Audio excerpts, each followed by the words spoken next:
All right. Hello, everyone. Welcome to SBYMcast episode 7. And today we've got here with us a very special guest, a someone who I'd consider a good friend of mine.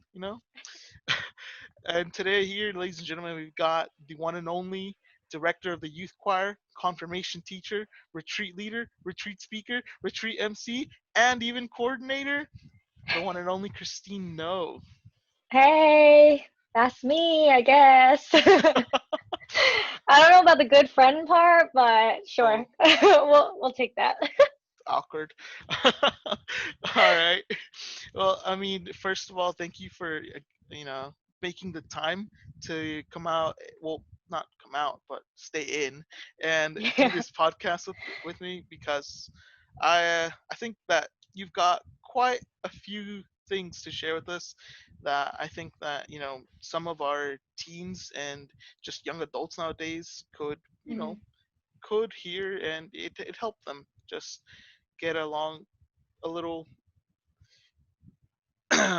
Better through this quarantine. Yeah. Yeah. Well, thanks for inviting me, Carlos. I appreciate it. well, of course, anytime, anything, any day. All right. Well, I mean, this definitely has taken a bit of a while to get to, but now that we're doing the episode finally, I think that we'll have a lot to cover, and Mhm. we should just get started right away. Yeah. So, Christine, sort of one of the first items on our list here of just things that I want to talk with you about and that I'd like for you to share with us is, Mhm. just how have you been spending your quarantine? How'd that go?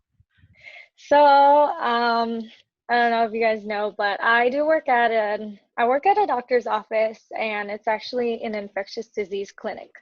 So when this whole quarantine thing started, it was like around, I think, the end of March, mid-March, end of March. Yeah, Um, somewhere around and there. then I guess I had like this low exposure incident with like a patient who tested positive for COVID. And I guess we didn't know at the time.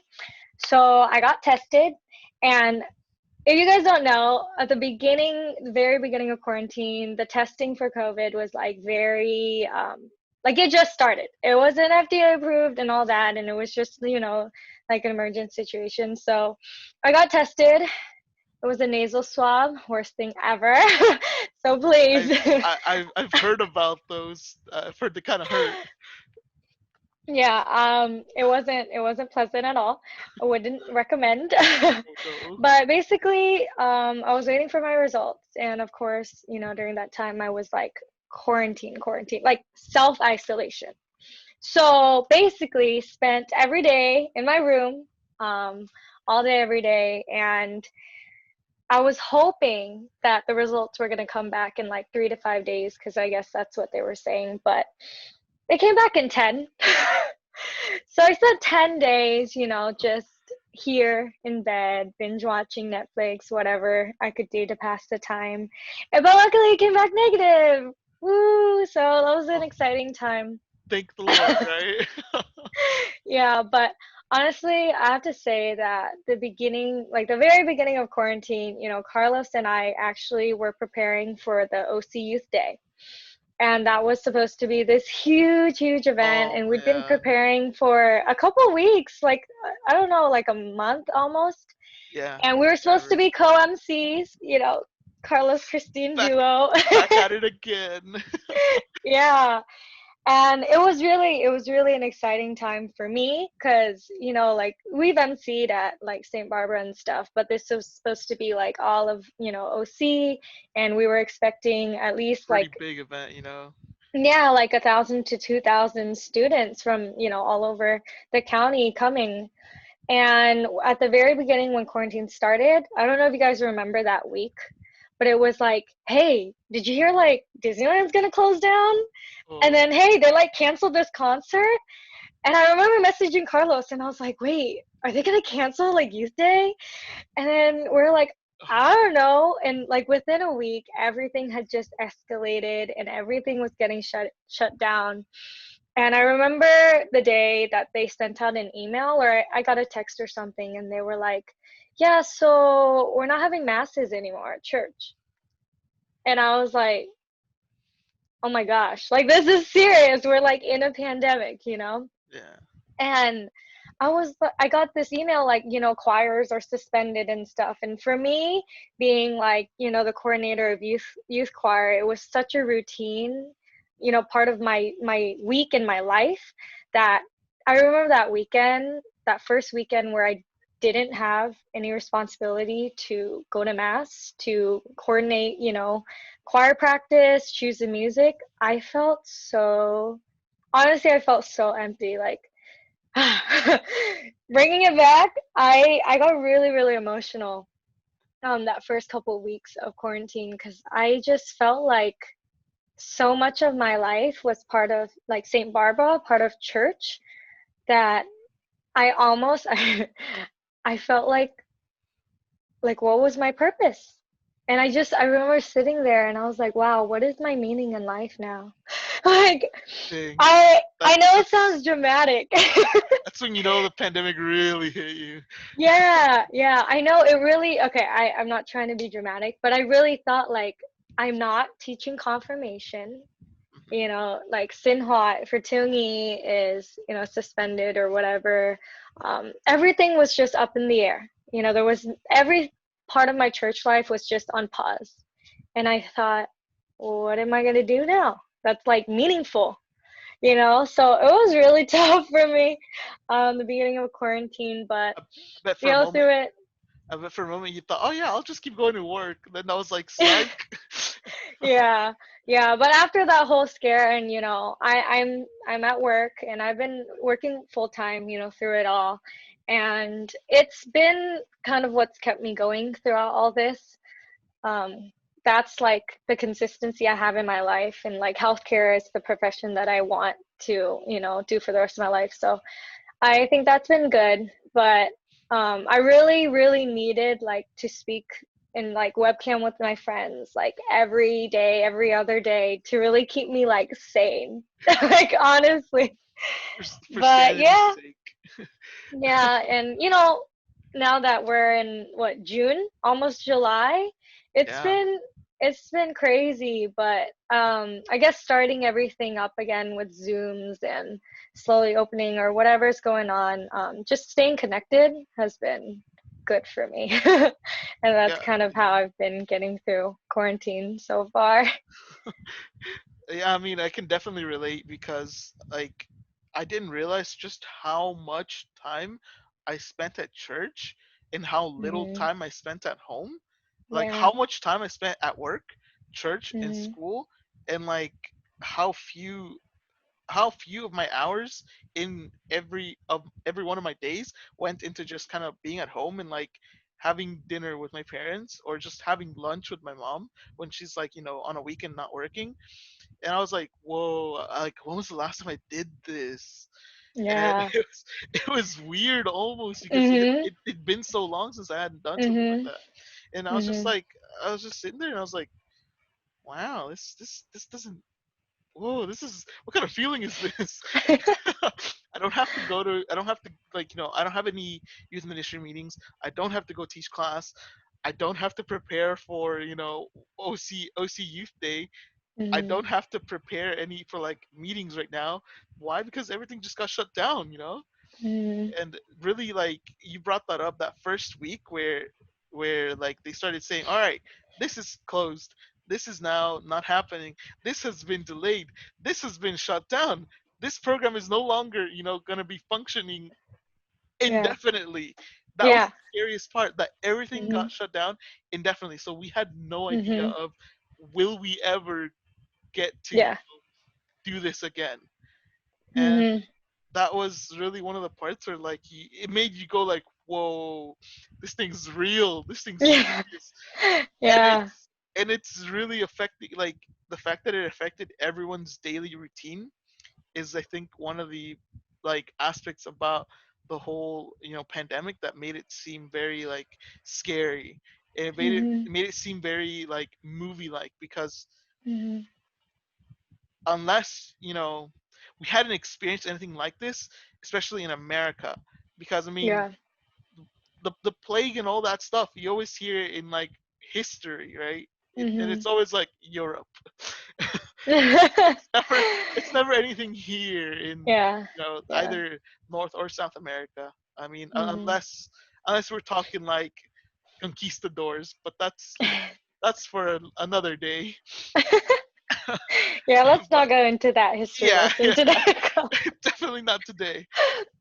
Yeah. But just you mentioned that SB kind of like, or St. Barbara is just a large part of your life now. But Mhm. one of the things I wanted you to share with us is sort of like how did how did it come to be such a huge part of your life? Mm. I mean, your daily life and even your routine. Yeah. Yeah. So I mean, I was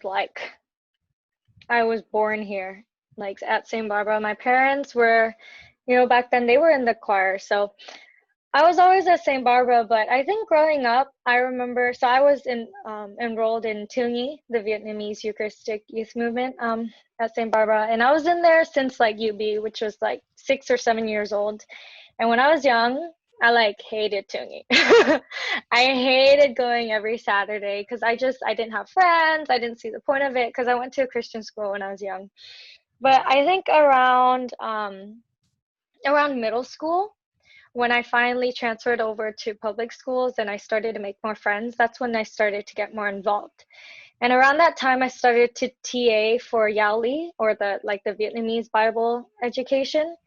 Mhm. And that was nice for me. I like started getting more involved in church, but TAing for me it wasn't for me, I think, because I guess I wanted to do more than just sit in the office and like staple papers. And Yeah. that's kind of what I was doing in like 8th grade.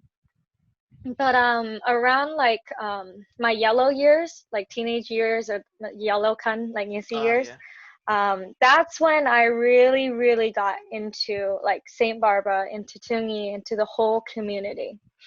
I, had the closest friends, the best support system, and that's when I really decided, like, hey, like I want to be a leader. And so I helped out with like little things in the church here and there. Like there was like that, is it the 8th grade retreat for like the Bible studies? And I think they used to have an 8th grade retreat I, for I wasn't here reality. during that time. Yeah, well, I would help with like little events here and there, or like adoration nights and stuff like Hmm. that. But then when I started my confirmation, like I was still a confirmation student, Hmm. I started helping out with confirmation retreats, like just doing kitchen duty, Oh, and me and my friends, we like would stay in the kitchen. This is when they used to have retreats in the gym. yeah. So we'd be back in that kitchen, just like cooking cupcakes or whatever and hanging out. And for me, I was like, I was so immersed and so, I felt so comfortable in the whole community that Mhm. St. Barbara had. And then I started to TA for confirmation. Mhm. After I got confirmed, I got more and more into confirmation. I started helping with retreats. Yeah. And I think about 5 years ago, I around the time I became a Hunjung, which is the youth Yeah. leader in Tungi, I got my red khăn, my red scarf. That's when Chris Nguyen at the time was the youth minister, and he invited me to restart up the youth choir. And I Yeah. said, "Youth choir? We have a youth mass? Like what?" And Chris was like, That's a "Yeah." thing. I know. And he was like, "Yeah, it kind of died down because, like, we kind of lost the band and stuff. So I'd like you to join me." And so at the time, I was just singing. We organized it. We started as like a little band, and I was the lead singer. And it slowly evolved when like Will joined us as the pianist, and we really like have evolved because at first we were getting help from other churches like Holy Spirit, and Oh yeah. then yeah, I don't know if you guys know, but I didn't know it's that. been several years, and it Mhm. kind of led to me now. I stopped being a TA and I turned into a confirmation one teacher because one day I realized, hey, like sister, I took a break from Tungi. Sorry, Yeah. everything is all jumbled because my history with SB is like long. Like it's Yeah. just Yeah. long. It's my whole life. Yeah. But basically, I took a break from Tungi and I told sister, hey, like I need more. like I want to teach. Mhm. And so I told her I want to be a Confirmation 1 teacher. And I got paired with John, who, if you guys don't know John, best guy, best youth leader, best teacher. He is my role model. And I've actually had both he, Chris and John on this on the yeah. podcast now. So those people were really like role models to me, and they really brought me into the church more and more. You know, I was already comfortable, but they showed me like what it was like to give back to the church, to be a leader, to continue serving, and to find like fulfillment and joy out of that. So now, leading up to now, I'm still Confirmation 1 teacher, co-teaching with John. I'm now coordinator of youth choir, and those things have become so ingrained in my daily life that I don't know what I do without it. I'd be in quarantine, I guess, but like if I didn't have a choice, like um I I love it, and I love being part of this community. And it's just, it doesn't just bring me into a place where I can, you know, grow closer to people who share the same faith as me, but I really do grow closer and stronger in my faith and my relationship with God through serving, because I think serving others is a form of like serving the Lord. Mhm. And I think that being at St. Barbara, and every single role that I've taken on, every single, you know, retreat I've led, and all those things, they've really, really grown me into the person I am today. And I don't know, it's just like what I want to do for the rest of my life. And I've met amazing people like Carlos, my good friend. Please, please. But I just have so many like great experiences, you know, with everything. And, you know, like if I were to speak to the youth, and it's just, it's something you gotta try. If you're even like hesitant, you just gotta go for it, and you'll realize that, you know, the best things happen when you least expect it, I think. So all these roles that I've been given kind of were like thrown on me, like Carlos would know, but Yeah, yeah. I definitely know what you mean. When things kind of just come your way and you're like, wait, but this is not supposed to be happening like this, Yeah. but it kind of is. Yeah. Yeah, and I mean it's one of the it's one of the reasons why when somebody like told me the it's like how to put it, it's a quote that I have no idea who said it. I forgot who like said it to me or who I heard it from, but till this day it's one of the ones that I remember the most because I've experienced it myself, and I'm guessing you've experienced it also. And it's the one where it goes that God doesn't choose the God doesn't prepare the no shoot. Okay, here we go. God doesn't choose the prepared; He prepares the chosen. There we go. Mm. And it's like, Wow. I I mean, like that. it's so true because a lot of the times, Mm. again, like you said, it's like things just kind of get thrown your way, and you're just like, do we go with it? Like, what's the flow here? You know? And Yeah. and then Yeah. kind of sometimes you do take the if you can, you take the time to pray about it, but Mm. even if you don't pray about it, a lot of the times you end up going like, all right, let's go with it. Let's roll with it. Because I mean, Yeah. who knows? Is it part of his plan? Is it not? Yeah. Well, guess we'll just have to try and find out. Mhm. Yeah. God has a plan for sure. Definitely. And I mean, a lot of the times also I tell my teens too, and it's like not everything that we do or not everything that comes our way is part of his plan, but he does Mhm. plan to be with us through it all. Yeah. And that's one of the things that I actually I heard that one. I do remember who I heard that one from, and I heard it from Chris, the other Mhm. Chris from Holy Spirit. Oh. Yeah, I remember Mhm. one summer I kind of started going to their youth nights a lot. Mhm. It was one of the lines that he said that really stuck with me, and now Mhm. Yeah. saying it to the teens at my meetings and now here on this podcast too because I think it's one of the things that really sticks with me because once you start to allow yourself to get involved with the the church community and just Mhm. serving in general, like Mhm. all these things you hear, you start to feel them within yourself, and you're just like, Yeah. whoa, am I supposed to feel like this? Like I wasn't expecting this to be true. Like Yeah. it's that weird feeling that you get when you experience something that you've only ever heard about and you like experience it yourself. Mhm. And talking about experiences, I think that some of the best ones that you can find, whether you're a confirmation student, a confirmation teacher, whether Mm. you're a youth ministry student or a tunie student, some of those best experiences you can find within, where you're gathered and you get that feeling of community and you get that feeling of solidarity of, others sharing your faith, and not just them sharing with you, but you also sharing with them. Mhm. It's the retreat experience, I think. And you Yeah. and I are we both know the retreat experience, I think, pretty well, both inside Yeah. and out. Yeah. And I think that a lot of the times retreats are very, how would I put it, they're very, um they're very people sleep on retreats. There we go. Like, a lot of people are sleeping on retreats because they think, oh no, a weekend where I have to give up my whole 48 hours, where I'm probably gonna spend them just doing homework or, on Mhm. Netflix. It's like, oh man, I'm gonna give that up just to be with a bunch of random people I don't know.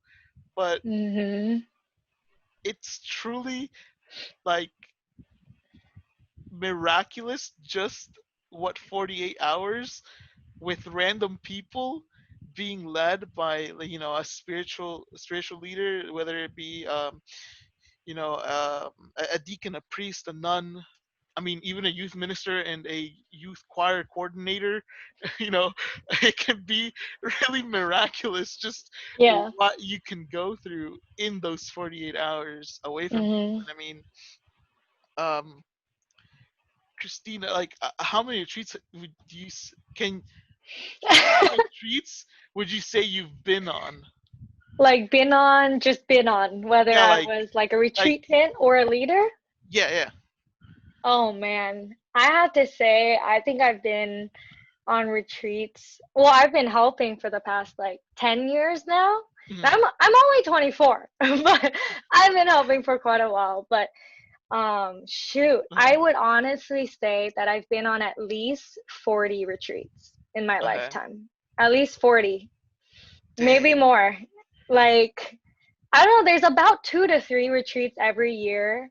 And Uh-huh. then I've gone on retreats separate from St. Mhm. Barbara. I've helped at other churches, and I've also gone on my own spiritual retreats. Like, I went on some silent retreats in college with my own Catholic group. And yeah, every experience is so different and it's so new. And um, if we're talking retreats, I think I want to talk about, our last retreat together. You and me, Yeah, Carlos. that was So, definitely quite the experience, both uh-huh, spiritual and, just adult like. yeah.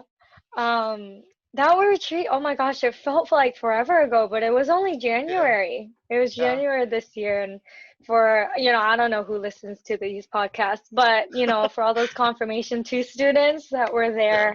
there, you guys experienced me and Carlos, and along with our 2 other core team members, Tekla and Peter. Shout out to them. Yeah. I mean, That was our, Tekla was actually also on the podcast with Brian. yeah, yeah. So All right, I guess definitely, Peter is next. I, wait, how did you know? I'm just kidding. But it was the first time we led a retreat without sister. Oh man. And as much as like all the crazy and stress leading up to it, obviously you guys didn't see all that, but Mhm. our team and all of the retreat leaders, we really came together. And I have to say that that's when I really thought, wow, God is testing us. Like, God had just thrown this here, and he was like, you guys are ready, I guess, or you will be, or you have to be. because this is your retreat, God and really, he really just went and told us, like, you ever led a retreat? No? Well, you gonna learn today. yeah. Oh, and then there was, well, we did have John guiding us. What did Yes, we call yes. him? John, He was our elder. he was a wise elder. Yeah. And honestly, though, I have to say that retreat was so amazing in so many different ways. And um, well, me and you, we were more of the MC Mhm. coordinators, and the other two were like the TLC, like making sure everything TLC was running smooth in timekeepers. the background. Yeah. But it was so interesting because, before that retreats, I'd always been either music, TLC, kitchen, or leader. And for me, I love them all. I love all the roles, but being a leader was always what really, hit me. And Mhm. that's what I had always taken out of these retreats, was connecting with just your small family and really being able to get to know one another. And we share experiences. If you've ever been to a retreat, you know how it is during our sharings, and we share about family and about faith and our doubts and our fears and our joys, and it's everything, as much as you want to open up. And this past retreat in January, was great. Like, me and you were like, we're dancing, we did a theme song, we're throwing out Oh all the man. energy. Yeah. But All the energy we had, and even the one yeah, we didn't have. yeah, yeah. And it was a humbling experience, I have to admit. It's really, really difficult to lead such a large team of leaders, but it's really easy when you have that support, when you have these amazing youth leaders at St. Barbara who are there for the kids, who are there for their faith, and who really, we're gonna hold hands and walk each other through it. And I felt so empowered by having those people support me. But, like, I remember a big moment for me was Saturday night, after, at the very end of adoration, we'd done this light bulb activity, and uh, we lit up the cross. yeah. And that to me was like, wow. Like, I think I sat there in awe, and I felt God. I felt God's presence just glowing there, like shining so brightly in every, like, that whole environment. I was just so immersed. And I remember thinking, all right, I may have been a really bad MC. We may have totally failed, but right Wait, now, debatable, debatable. right now, right here, like, God is here. And that is what I feel like the whole retreat experience is about. It's about, trying to experience God in any possible way, whether it's through others, whether it's through these activities, through your prayers, through confession.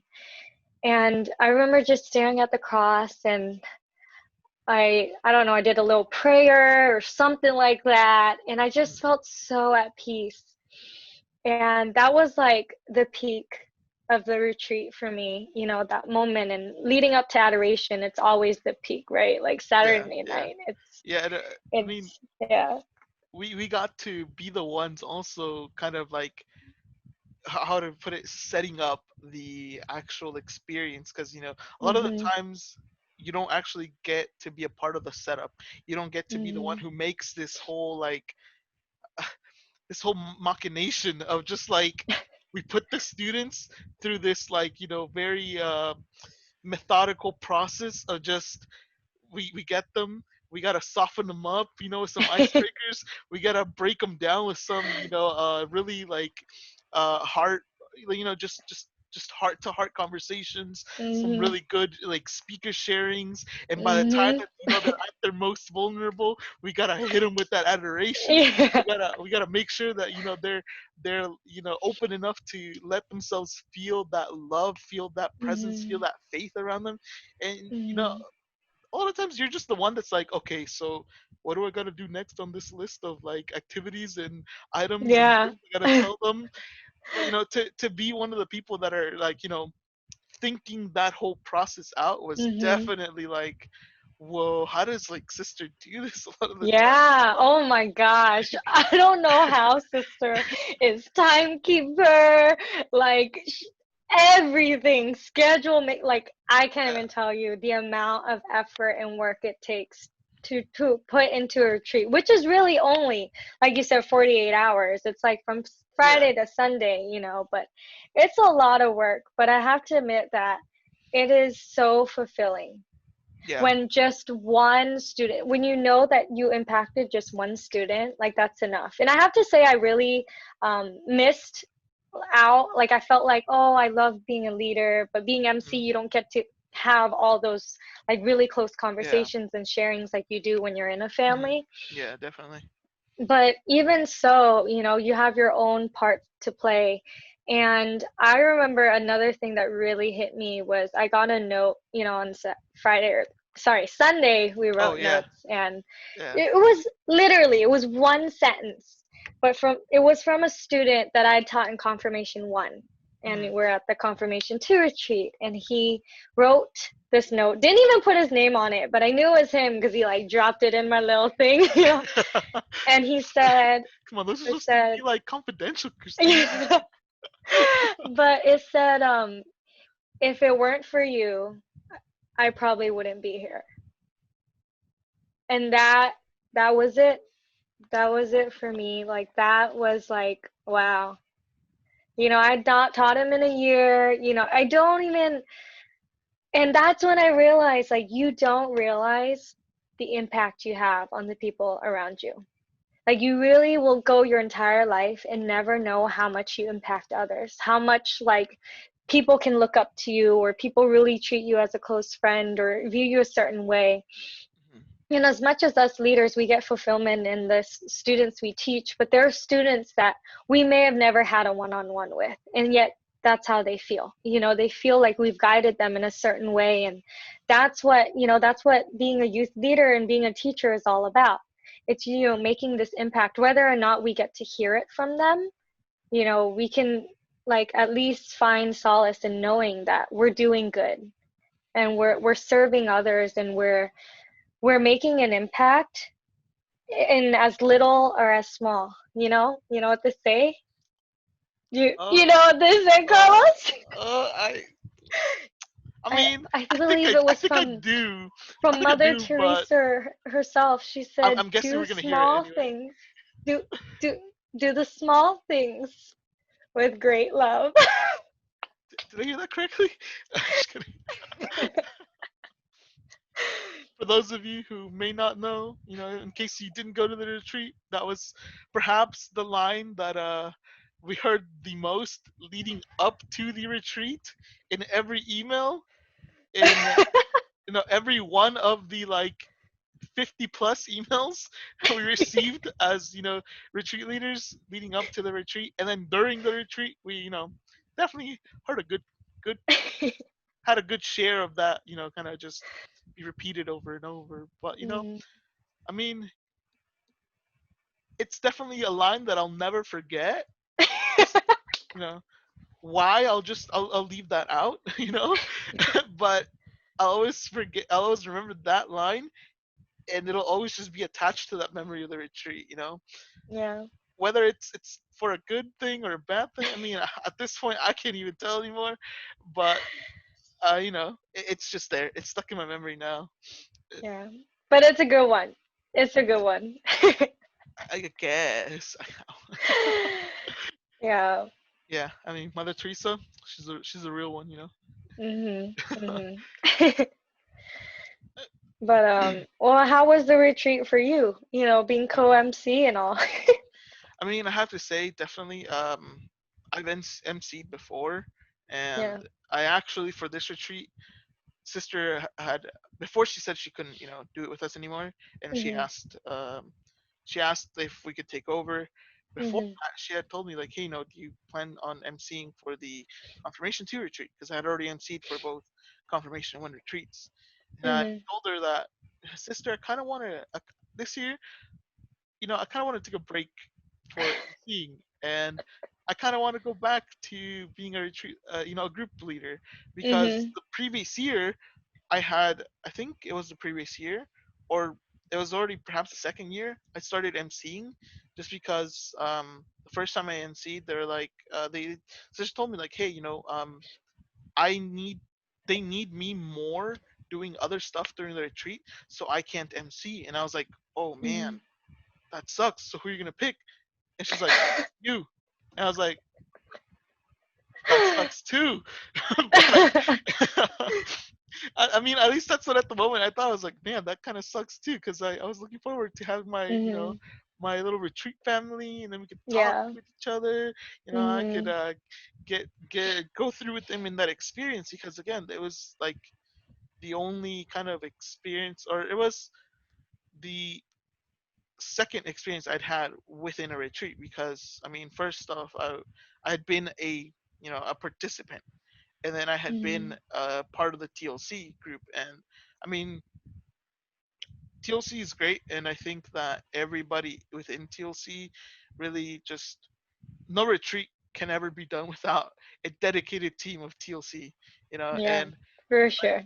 props, shout outs to anyone who partakes in in retreat TLC. But you know, I had been in it, and I don't know, I just, it wasn't for me, because I longed for that, like just kind of making connections. Because Mhm. I myself already am a very talkative person. And I mean, Mhm. even while I was in TLC, as I'd go around, handing stuff to the group members, I'd be like, yo, so what's going on here? Like, you guys good? How you guys liking the retreat? and and I mean, Yeah. they, I was just like, I wanted that experience, and I finally got it. And I finally got to be a retreat leader, like on the next retreat. And I was a co retreat leader, and I hadn't actually gotten the chance to be like on my own retreat leader, right? Because I'd always had like Mhm. a partner. And because of this retreat specifically, sister was already like, oh, we don't have that many leaders already. So it's like, oh yes, this is my chance. This is the one where I get to be a retreat leader all on my own. And Yeah. then sister, she tells me like, I was hoping you could be MC for this one too. And I was like, sister, please don't do that to me. Because as as some of you may or may not know, it's very difficult to say no to a sister. I don't know, there's something about it Yeah, that it's like, for sure. like, oh, can you please help me out with this? They're just too dang nice, man. Mhm. And so it's very difficult to say no to a sister. And obviously I was like, really, like, you don't have anyone else, like I'll do it if you really just don't have anyone else. And she's Yeah. like, I don't. And I was like, okay. And that was even before the whole, hey guys, I can't make it anymore, so I need you guys Yeah. to kind of carry on with what I had already planned, and Mhm. execute Mhm. it. Then once that came along, it was just uh it's just like a whirlwind of people you have to coordinate with, people you got to Yeah. talk to, things you got to go get. And I mean, Mhm. a lot of that, I mean, you guys did. And I was there for part of that sort of like setup before the retreat. And then at the actual retreat is really where I did most of my part. And Mhm. being so involved with the planning, and being able to you know see the planning that I had taken a part of be fulfilled, it Mhm. really is like, you know that idea of serving others and seeing your service kind of impact others. It's Mhm. really, it's very, very touching, very moving. And it moves you in that direction of, I want to continue serving, I want to Yeah. continue helping, Mhm. because it reignites in you that those memories, those feelings that you have also felt before. And that feeling of sharing your faith with others, that feeling of knowing that you're loved, whether whether like you're feeling that at the retreat, you're feeling that after the retreat, it doesn't matter. Like, you want others to Mhm. also feel that way. And Yeah. a lot of the times that's why people decide to volunteer, people decide to serve, because they want to share with others that feeling. Because I mean, Mhm. it's something that is really powerful. And Yeah. I think that a lot of the times we only ever go to one retreat in our whole lives, as per one or two, a lot of the times, because again, for Mhm. confirmation program we only have two retreats. And Yeah. for the majority, most teenagers, most young adults only ever go to those two retreats. Yeah. And then later on they kind of like feel like they're missing that retreat experience, that experience of, I want to take a break just from everything, and Mhm. kind of just let myself focus on something else. Focus on Yeah. something that doesn't just bring me a boatload of stress, something that doesn't include school, something that doesn't include my family. But Mhm. eventually you do kind of like start to think about those things as you're at the retreat, as you're letting yourself kind of go, kind of retreat in a sense. I mean, Yeah. that's the way sister kind of explained it. Same way that an army retreats whenever they're being overwhelmed. It's important for us to retreat whenever we're also being overwhelmed by just everyday things, like routine. And Yeah. I personally I kind of think that if we see this whole quarantine thing, this pandemic that has caused us to retreat from our Mhm. daily lives, in a Mhm. very forceful way too. It's not like any of us had a choice. I mean, Yeah. a lot of Yeah. the confirmation students don't have a choice either. Their parents are like, Mhm. "You're going," and they're like, Mhm. the students kind of say, "I don't want to," but the parents just kind of go back, hit them with the, "You don't got a choice." Yeah. And I mean, this pandemic has been another one of those instances where like we didn't have a choice. Mhm. And the same way in which retreats, if you don't give 100%, you're not gonna get 100% back. Yeah. It all. I personally believe that whenever it comes to anything, any experience in which you get the chance to reflect, to meditate, to Mhm. think really, because I I don't think we have or we take enough time ever to think just as people. you know we don't Yeah. always, we either don't get it or we don't take it. you know Mhm. we don't take the time to think about things. And Mhm. I mean, we were just given basically 2.5, 3 whole months to think, to retreat, Mhm. because I mean, an illness got so overwhelming that we were all forced to retreat from everything. Yeah. So I mean, obviously, everyone kind of will have that experience in their own way. But Mhm.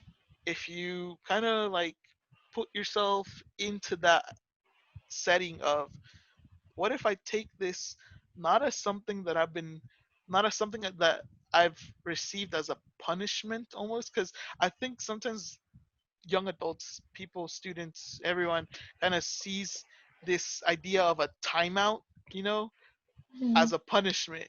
This idea Yeah. of taking a break from everything as a punishment, because you're like, but I don't get to do the things I enjoy now. Yeah. I don't get to do the going out with friends. I don't get to do the going out to the beach, going out to get some food, whatever. I don't get to Mhm. do that now. And because something's been taken away, they feel that it's a punishment. You know, Yeah. church took your whole weekend. Oh man, this is a punishment. I think Yeah. I don't know if you also feel that way, but I mean, I think that if you change the way you think about it, a Mhm. lot can come out of it. Yeah. Um, yeah, like I said, at the beginning of this quarantine, I was pretty miserable too, because Yeah. it was just, it's not the norm, whatever you're used to. But, I guess that's relative to every person, because for me, it's Hmm. not the norm. I'm used to seeing my friends almost every day, honestly. Like, I spend time with people every single day, every single weekend. I go to church, we hang out, and all of that is the norm for me. And, if you know me, I'm like a very extroverted person. I love being in the presence of like good company. Yeah. And so, being forced to like not experience that anymore, to take a break was really difficult because now I'm like, well, now I have all this time alone and I could do all the things on my list of things to do. Like, I have this list, learn a new instrument, learn, practice Oh calligraphy, man. build a computer. Like, I have these things to do, learn to cook. But it's like, I think at the beginning I was so, wrapped up in the idea like I'm trapped, and I felt trapped, that like I can't leave my house. I can't go anywhere. I can't see anyone, or I might catch the COVID. Like, it was so like, it was like I felt like I was miserable because I was trapped. But I think slowly, as these months have gone by, I kind of tried to change my perspective, and I think I was a little upset at the beginning. I remember I was talking to God, and I was like, God, like, what's the point of this? Like, people are just dying, Yeah. like people are losing their jobs, and like what's the good that comes out of this? Hmm. Then, the protests and the riots and, all of this was just happening all at once. And then there was like that hot second that like murder hornets were like Oh my goodness. there. Yeah. Yeah, they were there like in and out hot second. But like Yeah. It's like I the for like what's the global event this month? yeah. And like every week was a new thing. And I remember I was like, God, like what is the silver lining in all this? Like, how am I supposed to find joy when I can't go to church? How can I serve you if I can't see anyone? I can't talk to anyone unless it's through here. And at first I was almost like a little upset. I was, God, people are dying. I can't do anything to Yes. stop it. There's so much bad and hurt going on in the world. People are arguing just in their families too about all these touchy subjects. And then slowly, I started to look, okay, let's count my blessings. Let's look at the positive in this. I still have a job. I still have friends. I have internet where I can webcam with someone every day. It's not like I'm like totally cut off from the rest of the world. And Yeah. I started to list all of my blessings. Then I started to think, okay, is there positive change coming about in the world? And as like, the BLM movement has happened, BLM movement, Yeah. and all these things, and okay, pandemic's gonna happen, but pandemics happen. They happen in history. We, medical advances happen. We have a vaccine and we move on, you know. And I started to think, okay, this isn't going to last forever, even though it feels, gosh, it feels like Yeah. forever. But Yeah. it's not, it's not. And it's all part of the whole cycle of life. And I thought, maybe the earth is healing a little. Like, we're not consuming as much. We're not using all these we're not driving, like the streets are empty, all of these gases and oils, like, and okay, maybe the earth is healing a little, or Yeah. maybe there's going to be change. And as this movement is happening, these protests and everything, I thought, hopefully sometime in the future, like when I'm old and like I've had grandkids, I'll look back and think like, I was there alive in a time that we instigated like good change. Mhm. When the world really changed. We went through a pandemic and we survived. And maybe there's more equality in the world and people are having better rights. And so I really started to like Yeah. try to think more positively about everything that is going on, regardless of the arguments and the hurt and the killing and all that. It's really easy to get wrapped in all of the negative news because you turn on the news, you turn on social media, that's kind of all you see. Yeah. But when you take a step back and you think like, okay, let's have hope in humanity. Let's have hope that there's a reason behind everything we're trying to do, we're trying to get done here. And we're going to make some positive change, and we may not see it now, but hopefully in the future, at the end of our lifetime, we'll see that, in that time that we suffered and we had to go through Zoom classes and like, we couldn't go to the Zoom beach or Zoom whatever. graduations. Like Yeah, Zoom graduations. And I thought, you know what? I'm lucky because I'm not in school right now. I'm not graduating. I'm not missing my prom. And I'm so sorry to yeah. all those who are missing out on weddings, like birthday, like whatever it is, big events in your life. You Mhm. know, it's just 1 year, hopefully. You know, and Hopefully. you know, it's gonna pass, and hopefully what comes from it is more good and more advances and more knowledge of, hey, maybe we should have better hygiene and not be sneezing on each other all day. Like, you know, it's just Yeah. the little things. And but for me, I've been trying to be more connected to my faith, but I have to admit it's really hard. But I went to mass yesterday at St. Barbara in the field, and it was really weird. Like Mhm. like I saw a car drive into the field like during the homily. like like I'm thinking like you could have parked in the parking lot and walked in, but they drove straight into the field like as the homily was beginning.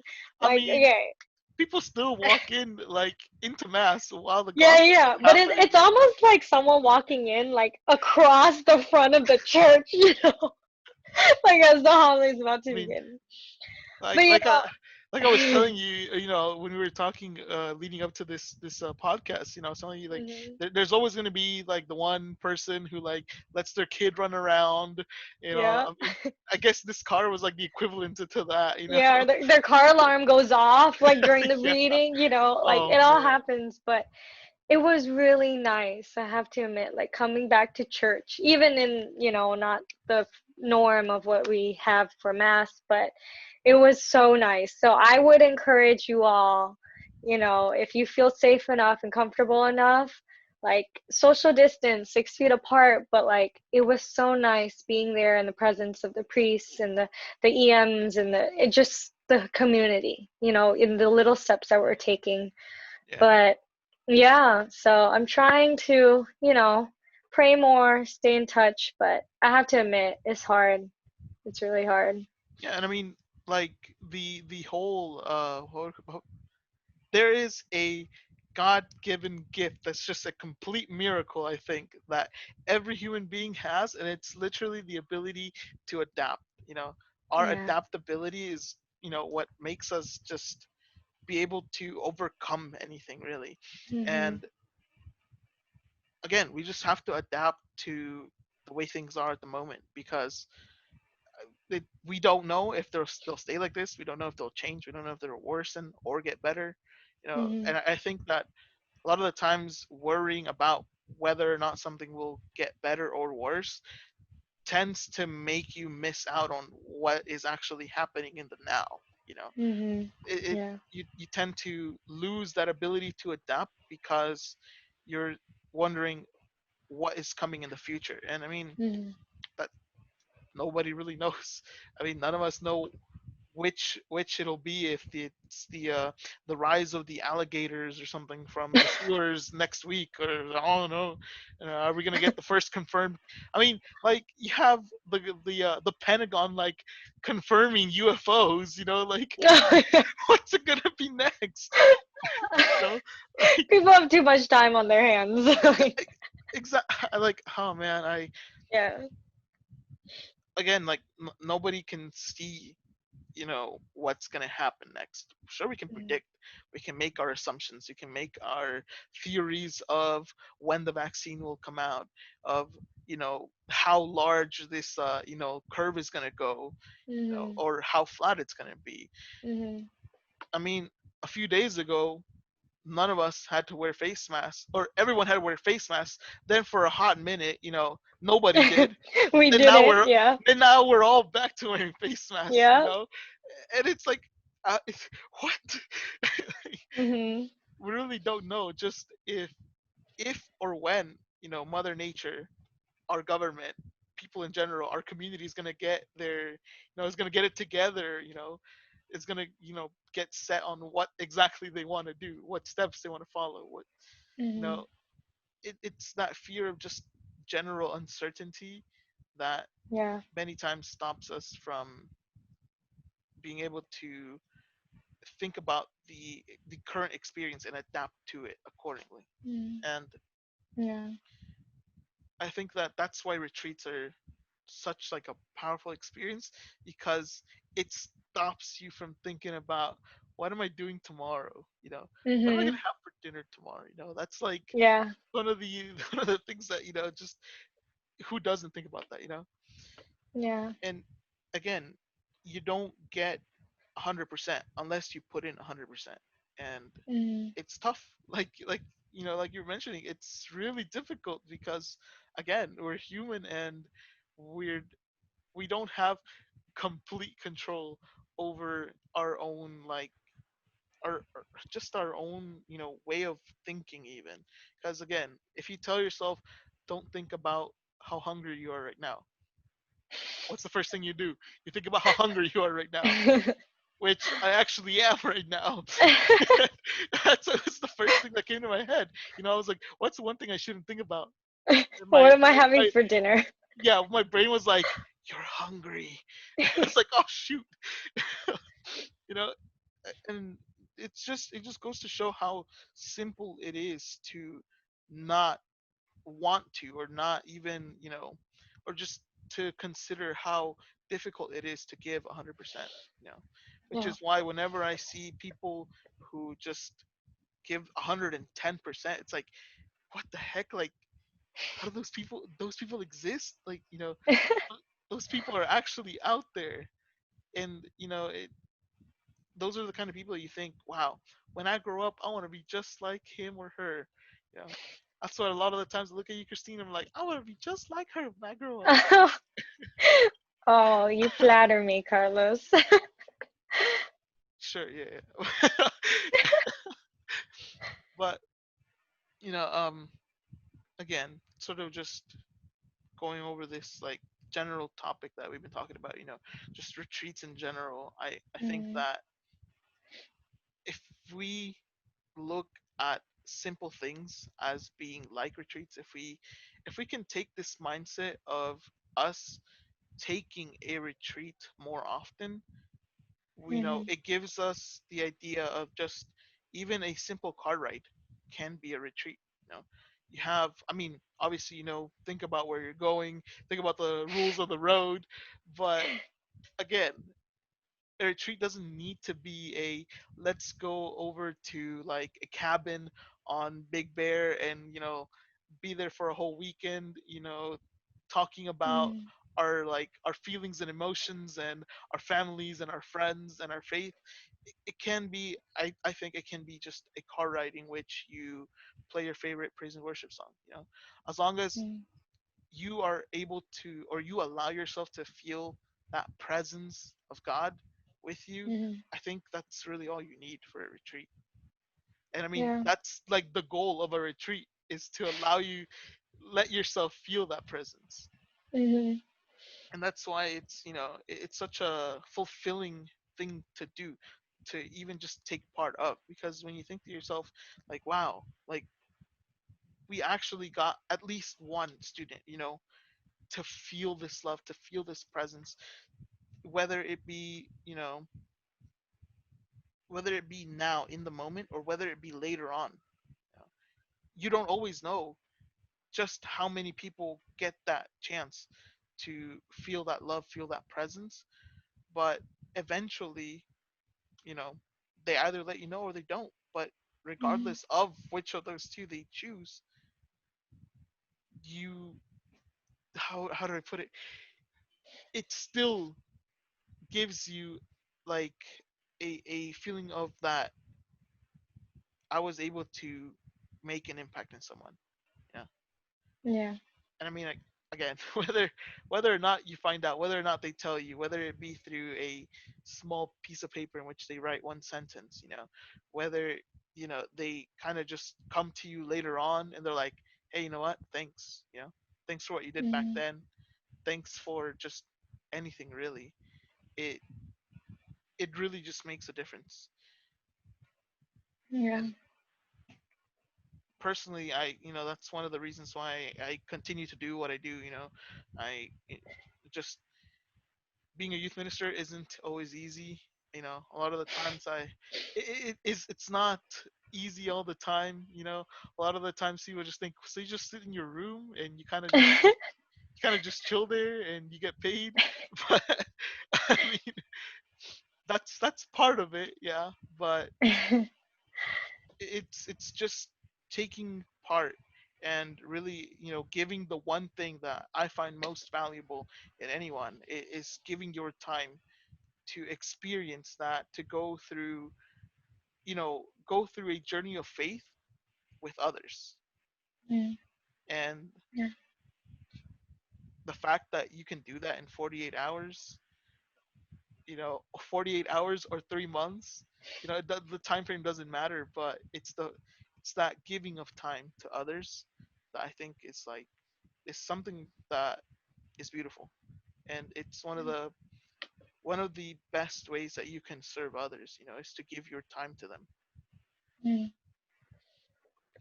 Yeah. What about what about you, Christine? What's sort of like some what do you think is the most beautiful way, I guess, to serve others? The most beautiful way to serve Yeah, others. because Oh man. I think that to give someone else your time is like Hmm. the most selfless and beautiful thing you can do. Mm-hmm. Because Well, it's hard to top that one. No, I guess, well, let's see. In it all, like to me, like what is serving others? Well, it's dedicating your time, but not just time, but your effort, and it's like putting your heart into whatever action you're taking to serve others, whether it be, volunteering for mass, like every little action that you can take to serve others. I think it's putting that love into it, putting your heart into it, and thinking that I'm not doing this for me. I'm doing it for you and for God, you know. Um like you said it so beautifully. I don't know how to expand on that, or I would only expand on that because I think we have a very similar way of like viewing how we serve others, because I think we're pretty similar in that sense, Carlos. Like I we mean, great minds think alike, right?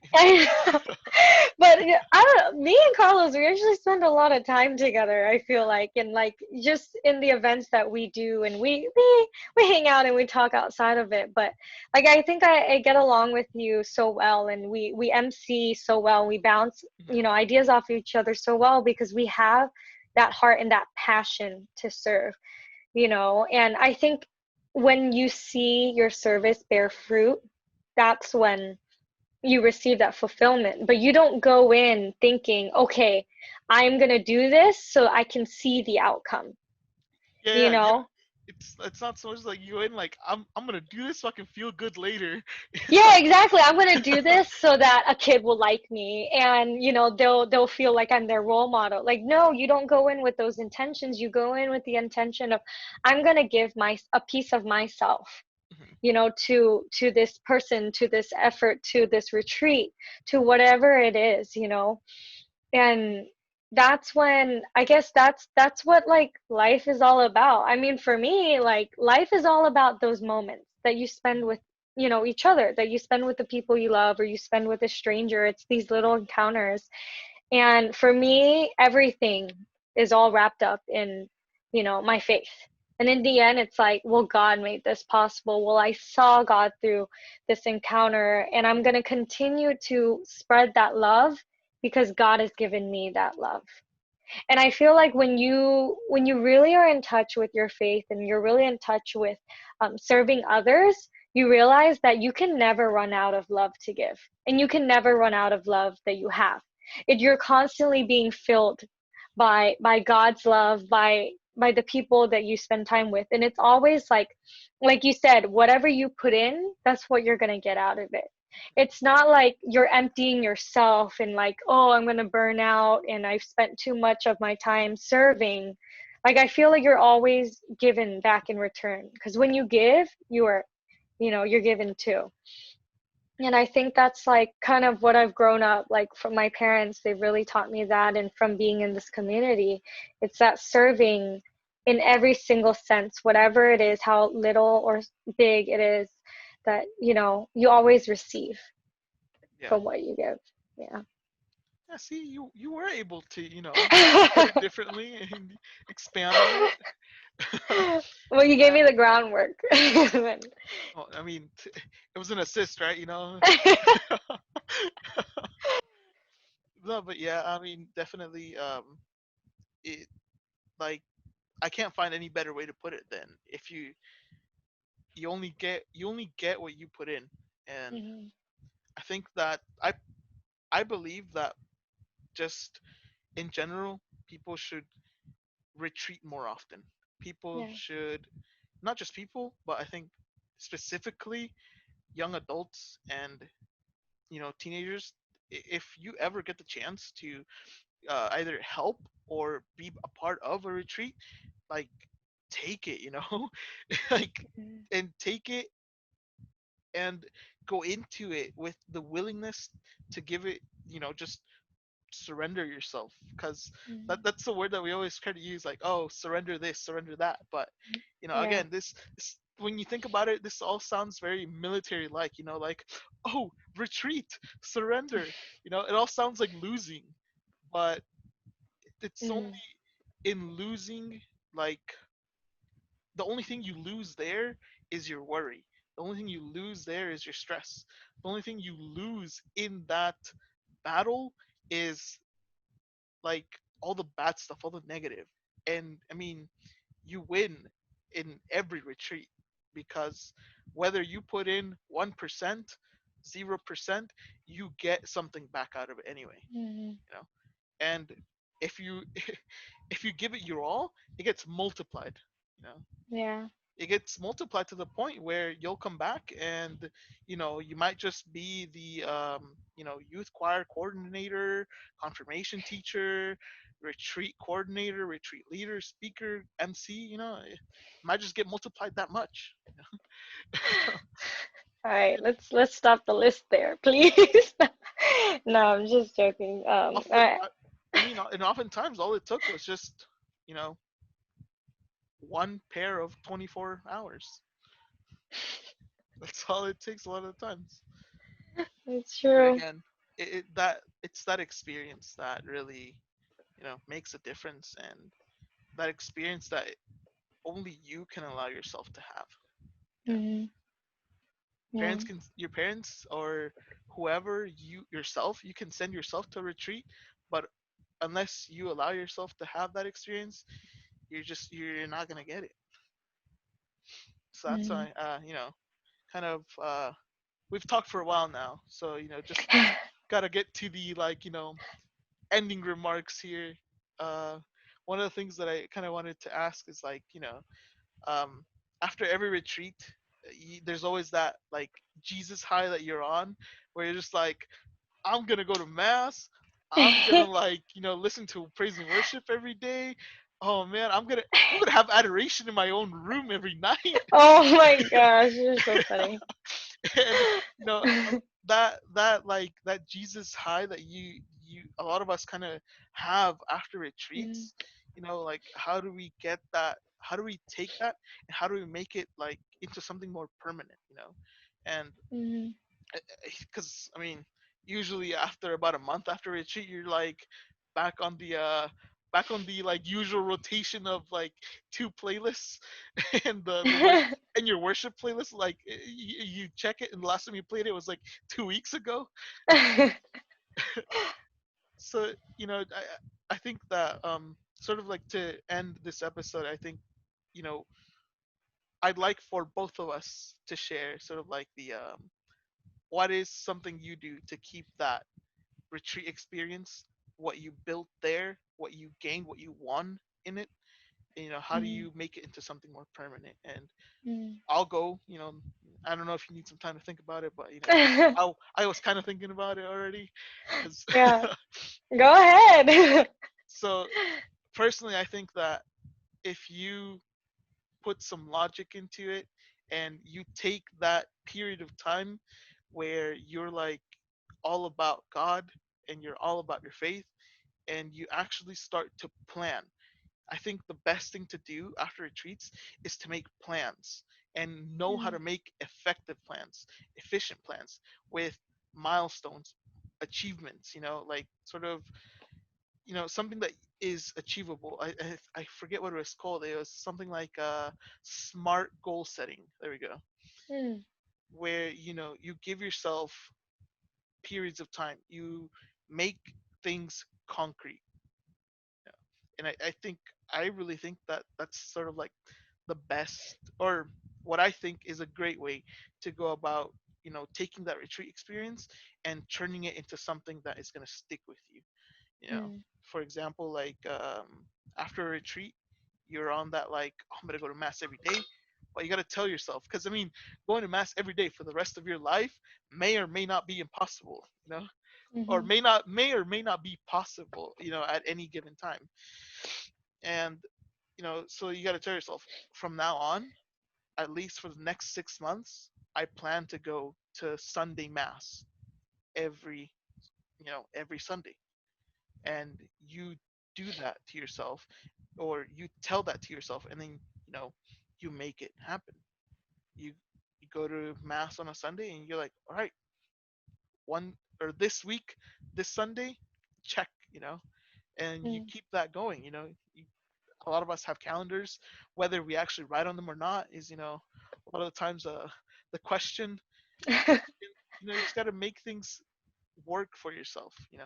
The mm, schedule, the way that you already have, that you organize things. Start adding God into that. Start adding mm, that faith aspect into it.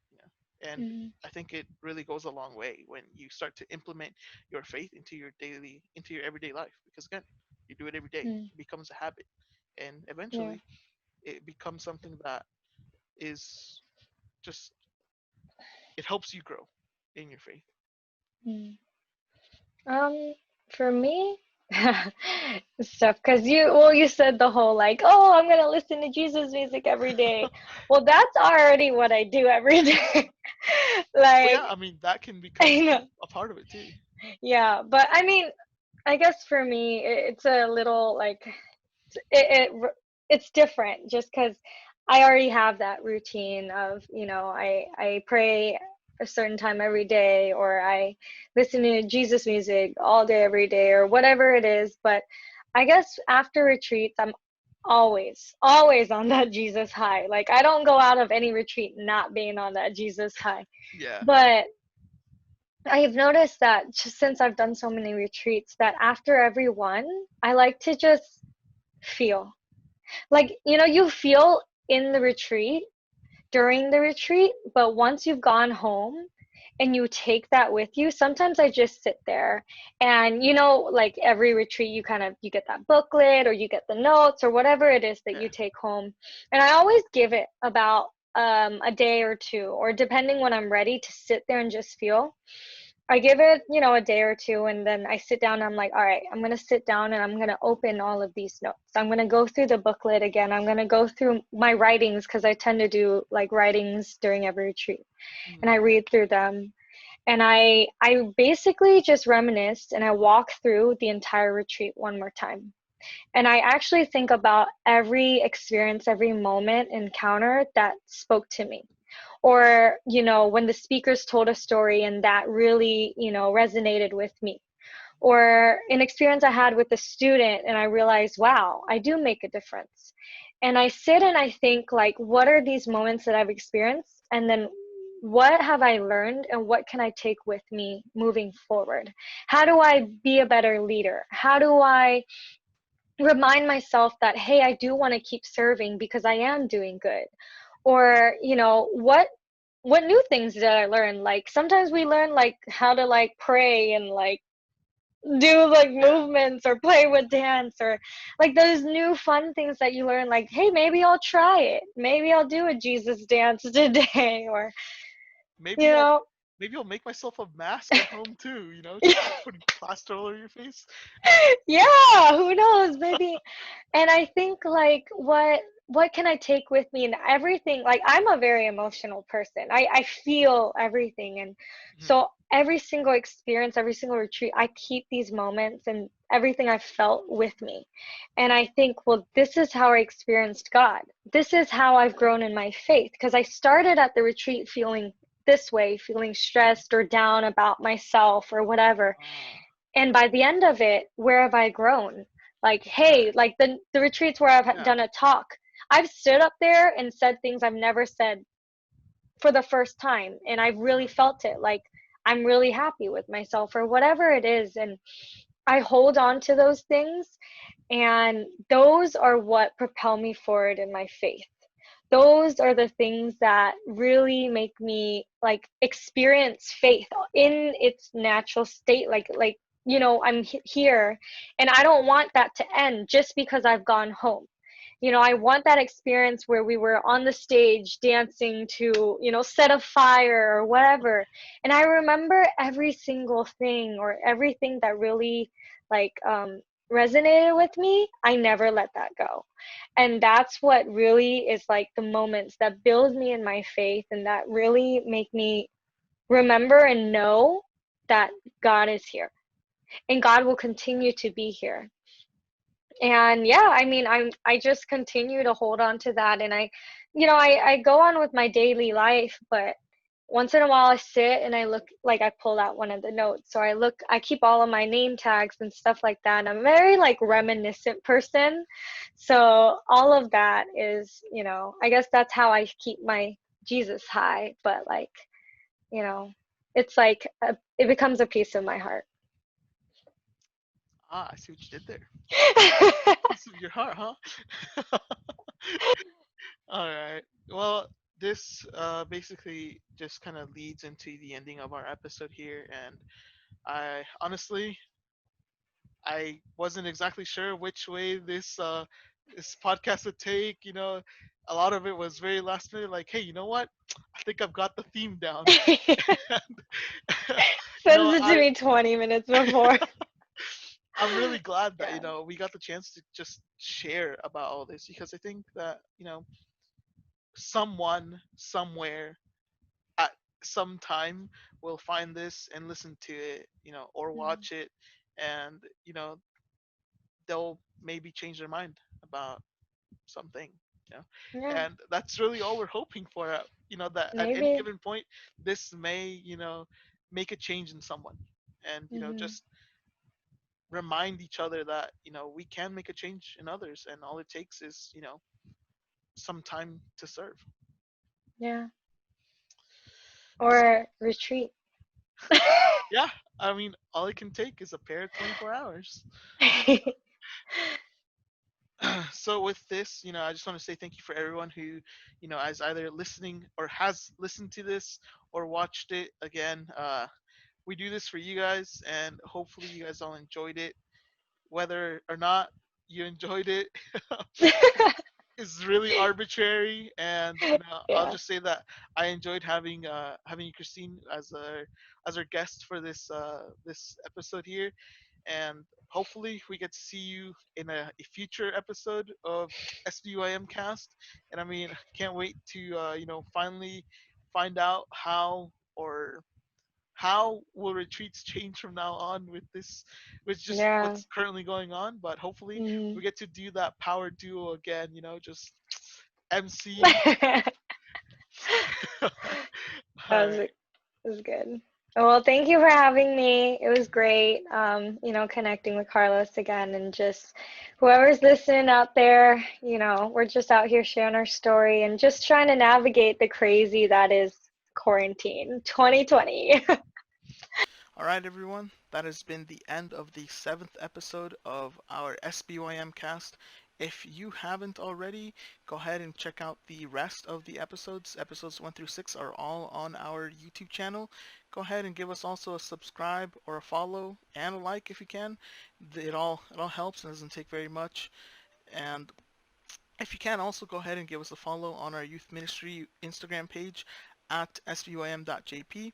And lastly, if you don't have the time to watch all these videos, I know they're a little long, you can always go ahead and give them a listen on our Spotify playlist. Just look for SBYMcast and you should be able to find it. We've got our first 6 episodes on there, and the seventh one should be on there very soon. All right. And with that, I say peace out, stay safe, stay healthy, and again, try to stay holy.